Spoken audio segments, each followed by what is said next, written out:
The Splatoon 2 Global Testfire kicked off this past weekend on Nintendo Switch following much anticipation. Spread across 3 days in 6 one-hour time slots, the Global Testfire showed off one of the upcoming game's modes, as well as 4 weapons for players to try out, giving a taste of things to come in the full game. Jumping into the Testfire software was easy and simple. Once past the splash screen, you simply pick your weapons and enter a match. In most cases, I was in and out of the matchmaking lobby and into a match in under 30 seconds. Once there, the game never stuttered, staying at a silky smooth 60 frames per second.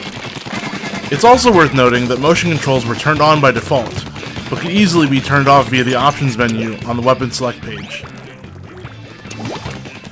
As mentioned, the Testfire kicked off giving players a sampling of one of the available game modes, Turf War. For those unfamiliar, Turf War is what it seems. You and a team of 3 other Inklings are tasked with covering as much of the map as possible in your team's ink color. This mode is essentially the bread and butter of the Splatoon franchise. Now, full disclosure, I never did play the first Splatoon game, but from what I do know of the title, not much has changed this time around. The idea is still the same. Cover as much of the battlefield as you can with ink, while also taking out members of the opposing team. On paper, this seems simple enough. In practice, however, the game is much more deep and complex than one might think. Take the weapons, for example. You have the well-rounded splatter shot, what one might equate to an assault rifle and other shooters. This all-around weapon fires ink at mid-range and is appropriate for just about any situation. The splatter shot comes with burst bombs as its sub-weapon and a special weapon called Tenta missiles.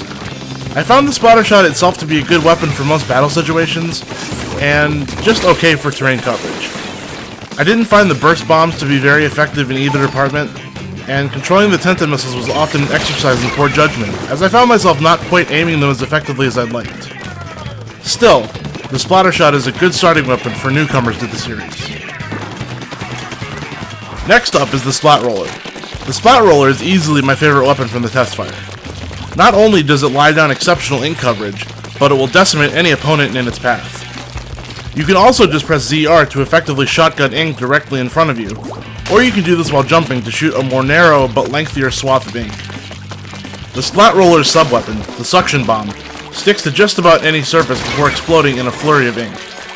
I found its coverage about as good as the Burst Bomb, but the added sticking ability was particularly useful in deployment. The special weapon, Splashdown, is great for running into enemy ink and leaving your mark, or it works just as well to take out nearby enemies. Then there's the Splat Charger. A sniper rifle of sorts, the Splat Charger's reach depends upon how much you charge the weapon. Just press ZR normally to shoot a small burst of ink at short range. Hold down ZR and let loose a fully charged bolt of ink that covers dozens of feet of terrain. You can even hold your charge for a time in squid form, then pop out from the ink and make your shot. Of all the weapons available in the Testfire, the Splat Charger gave me the most difficulty in terms of accuracy and effectiveness. I never seemed to be able to properly use it to take out enemies, but its ink coverage made up for this, despite being slow to deploy. I found the Splat Bomb to be about as effective as the Burst and Suction Bombs, and the special weapon, the Stingray, blasts ink through walls and made for some exciting combat. Finally, we have the Splat Dualies. They don't offer superb terrain coverage, but they do pack a punch in terms of taking out enemies. I can't tell you how many times I was taken out by an opponent wielding the Dualies. It also affords players the ability to perform a roll dodge while firing with ZR, a welcome addition. The Splat Dualie's sub-weapon, the Curling Bomb, lies down a streak of ink in the direction you send it before it explodes. I found this weapon particularly useful for regaining lost territory, as well as forging a path ahead. The special weapon, Inkjet, sends you hovering in the air and gives you the ability to rain down blobs of ink on the terrain and foes alike. Out of all the special weapons, I found Inkjet to be my absolute favorite. It's a great way to regain lost territory, and I feel it helped my team edge out a victory on more than one occasion. No matter the weapon, though, I had a blast during the Testfire. Perhaps my unfamiliarity with the series made the game feel novel to me. Even though I was more prone to load out with weapons I liked, like the Splat Roller, I often found myself continuing to try weapons I historically had not worked well with, like the Splat Charger. Despite my frustrations with it, I found myself wanting to try and master it, or at least get one kill with it at long range. Admittedly, however, I do see some players' criticisms of this only being a slight iteration on the first Splatoon. Aside from a few weapon tweaks, not much seems to have changed from the original game. It should be remembered, however, that this was essentially a demo of a single mode with only a small selection of weapons.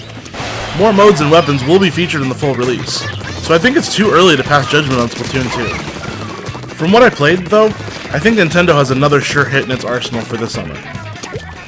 For more on everything Splatoon 2, keep it here at SwitchJoy.